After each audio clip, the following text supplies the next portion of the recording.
Jika Anda memiliki masalah dengan hidup Anda akan merubah kondisinya. Kan sebetulnya solusinya sangat sederhana sekali. Cuman masalahnya ini kebanyakan orang tidak sadar atas hal ini. Apakah Anda tidak bosan memiliki masalah hutang setiap bulannya?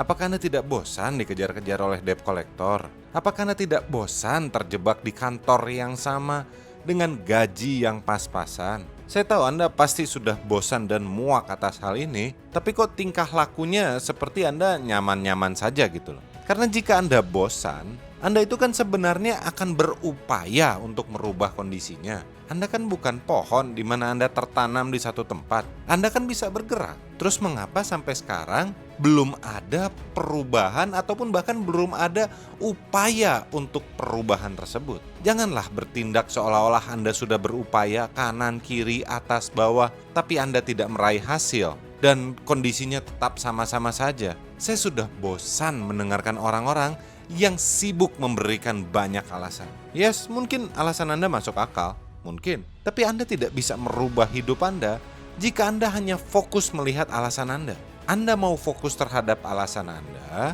atau Anda ingin lebih mementingkan hasil? Jika Anda ingin hasil, ya lupakan alasan. Jika Anda beralasan, ya lupakan hasil. Sekarang adalah saatnya Anda mengambil tanggung jawab atas hidup Anda, saudaraku. Alasan Anda akan selalu masuk akal dan terdengar paling baik sekali bagi Anda. Tapi faktanya, dunia ini tidak peduli dengan alasan Anda. Tidak ada yang peduli. Dunia memiliki sistem yang akan berjalan terus dengan atau tanpa Anda. Dengan alasan Anda atau tanpa alasan Anda. Sebagai contoh, jika Anda memiliki kereta yang berangkat pukul 7 pagi dan Anda baru nyampe ke stasiun pukul 7:15 atau 7:15 dengan alasan ban kendaraan Anda kempes di jalan dan Anda perlu isi angin terlebih dulu dan ini menyebabkan Anda telat. Alasannya sangat masuk akal sekali. Tapi kira-kira apa yang akan terjadi dengan kereta Anda? Sudah pasti keretanya tidak akan menunggu Anda. Anda sudah pasti ketinggalan kereta. Di kondisi ini, apa yang Anda mau lakukan? Anda mau menyalahkan keretanya?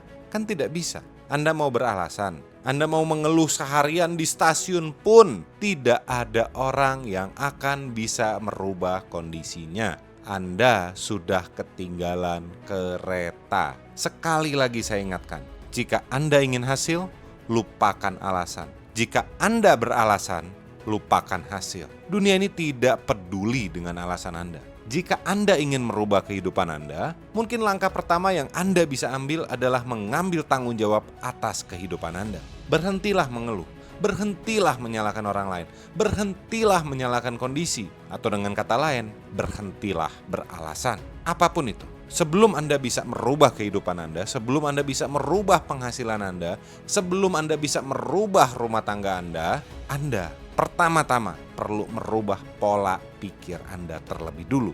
Mindset Anda harus berubah. Saya tahu ini bukan hal yang mudah. Saya tahu ini juga tidak akan terjadi dalam 1 hari atau bahkan belum tentu terjadi dalam 1 tahun sekalipun. Tapi ya kalau Anda tidak menyadari dan tidak melakukan upaya apapun untuk merubah pola pikir Anda akan semakin buruk dari tahun ke tahun.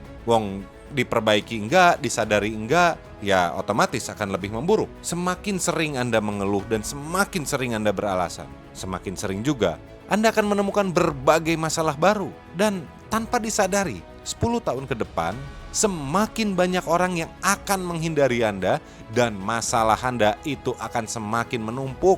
It's not a good place to be in. Itu bukan sebuah kondisi yang nyaman. Tidak ada orang yang mendambakan posisi tersebut. Saudaraku, dalam kehidupan saya sudah melihat begitu banyak orang yang kehilangan segalanya dalam hidup. Bukan karena mereka kalah dalam satu pertempuran besar, tapi karena mereka kalah ribuan kali sedikit demi sedikit. Setiap kali mereka beralasan, mereka itu kehilangan kepercayaan orang. Setiap kali mereka beralasan, mereka kehilangan rasa hormat. Setiap kali mereka beralasan, mereka bahkan kehilangan harga diri mereka. Saya tidak ingin Anda berada di posisi seperti itu. Saya ingin mengatakan apa yang mungkin orang lain tidak memberitahukan kepada Anda dan mungkin kondisinya menyakitkan. Tapi perlu ada orang yang menyatakan ini kepada Anda. Anda itu beralasan karena Anda malas. Sekali lagi saya minta maaf, saya tidak ada niat untuk menghina atau menjatuhkan Anda. Saya ingin hanya membantu Anda membuka mata Anda kepada fakta yang terjadi. Anda beralasan karena Anda malas. Anda tidak keberatan untuk beralasan karena Anda malas. Anda tidak memikirkan orang-orang di sekitar Anda yang telah menaruh harapan harga diri dan bahkan masa depan mereka di Anda. Anda egois dan Anda hanya memikirkan diri Anda sendiri. Sorry jika omongan saya terdengar kasar, tapi cobalah ambil 2 langkah ke belakang. Seberes Anda menonton video ini, luangkan waktu 5 menit saja. Pikirkan baik-baik omongan saya. Semua masalah ini terjadi karena Anda malas. Alasan-alasan Anda sebetulnya bisa dihindari jika Anda bangun sedikit lebih pagi. Anda tidur sedikit lebih malam. Anda lebih disiplin untuk mempersiapkan hari Anda. Tidak harus selalu berada dalam kondisi terlambat ataupun pas-pasan, kondisi yang mepet, kondisi kesusahan. Anda tidak harus berada di posisi tersebut. Coba Anda bayangkan apa yang akan terjadi jika Anda mengorbankan 1 jam waktu istirahat Anda untuk bisa lebih mantap, lebih matang untuk mempersiapkan hari Anda, untuk menyelesaikan masalah-masalah Anda. Ya mungkin dalam 1 jam Anda tidak bisa menyelesaikan semua masalah Anda, tapi Anda bisa menyicil satu demi satu, porsi demi porsi, kecil-kecil Anda mungkin bisa menyelesaikan. Dan jika Anda lakukan tersebut, Anda luangkan waktu 1 jam tersebut selama 1 tahun, Anda sudah mengumpulkan 365 jam. Saya yakin sebagian besar dari masalah Anda bisa diselesaikan dalam waktu tersebut. It's not a time problem, it's a priority problem. Masalahnya sebetulnya bukan Anda tidak punya waktu, tapi masalah utamanya adalah Anda memberikan prioritas di tempat yang salah. Anda lebih memilih untuk bersantai-santai dibanding melakukan apa yang perlu Anda kerjakan. Saya mengatakan semua hal ini karena saya peduli dengan Anda. Saya tidak kenal dengan Anda. Buat saya, Anda mau berubah ataupun tidak berubah, atau Anda ingin hanya begini-begini saja, hal tersebut tidak merubah kehidupan saya. Itu pilihan Anda. Semuanya berada di tangan Anda. Saya cuma merasa sedih atas orang-orang yang menggantungkan harapan mereka, kehidupan mereka di tangan Anda. Karena mereka sebetulnya tidak bersalah, tapi mereka kena dampak dari kemalasan Anda. Mereka tidak berdaya bahkan, karena mereka telah menggantungkan harapan mereka, kehidupan mereka, semuanya di tangan Anda. Demi mereka saya berharap Anda berubah. Demi senyuman mereka saya harap Anda berubah. Saya tidak ingin mereka kehilangan harapan atas kehidupan karena Anda. Karena dunia ini semakin lama semakin kejam. Harapan menjadi semakin mahal dan semakin sulit untuk dicari dari hari ke hari. Anda mungkin tidak menyadarinya. Cuman Anda telah dititipkan harapan oleh mereka, dan itu sangat berharga sekali. Ketika harapan tersebut hilang, akan sangat sulit untuk dicari kembali. Mereka mungkin kehilangan kepercayaan. Mereka mungkin bisa saja mereka akan kehilangan kepercayaan atas kehidupan. Saya tidak mengatakan bahwa Anda tidak boleh beristirahat dan perlu bekerja bagaikan robot selama 24 jam sehari. Saya tidak mengatakan bahwa Anda tidak membutuhkan waktu untuk pulih setelah Anda sakit. Yang saya katakan hanyalah tolong perbaiki prioritas Anda. Tidak ada orang yang suka bekerja keras. Tidak ada orang yang suka ketika mereka memiliki kewajiban dan tanggung jawab yang besar.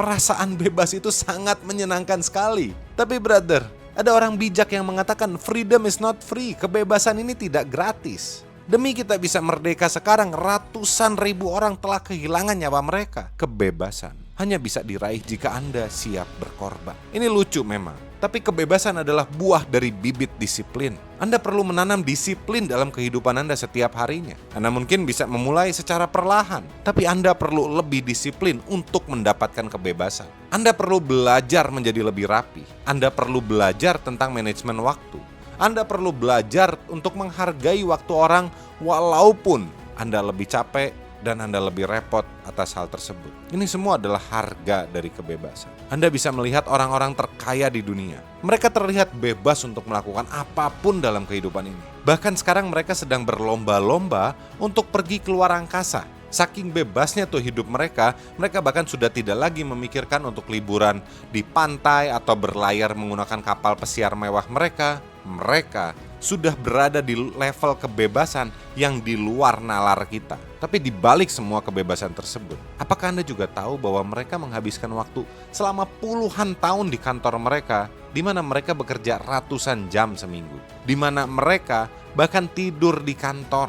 Elon Musk sering tidur di pabrik Tesla. Jeff Bezos tidur di kantor Amazon. Bill Gates magang di malam hari dan kuliah di pagi hari agar bisa mendapatkan akses ke komputer. Bro, ada pengorbanan yang perlu kita lakukan untuk kebebasan. Dan pengorbanan ini bukan hanya perlu dilakukan satu kali terus Anda akan langsung sukses. Pengorbanan ini adalah pengorbanan kecil yang perlu Anda lakukan secara rutin, setiap harinya. Pengorbanan tersebut disebut sebagai disiplin.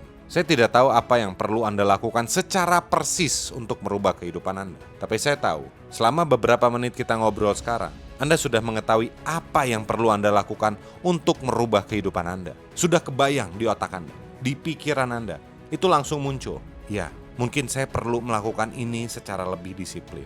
Saya mungkin harus melakukan itu secara lebih disiplin. Kondisinya sekarang Anda sudah kebayang. Saya cuma berharap bahwa ketika Anda memutuskan untuk merubah kehidupan Anda pegang kata-kata Anda. Karena jika Anda melakukan perubahan hanya untuk 1-2 hari ke depan, dan di hari ketiga Anda kembali lagi seperti dulu, itu percuma. Buatlah komitmen terhadap diri Anda sendiri untuk disiplin setidaknya selama 6 bulan ke depan. Jika dalam 6 bulan Anda tidak melihat perubahan dalam hidup Anda, saya menyerah.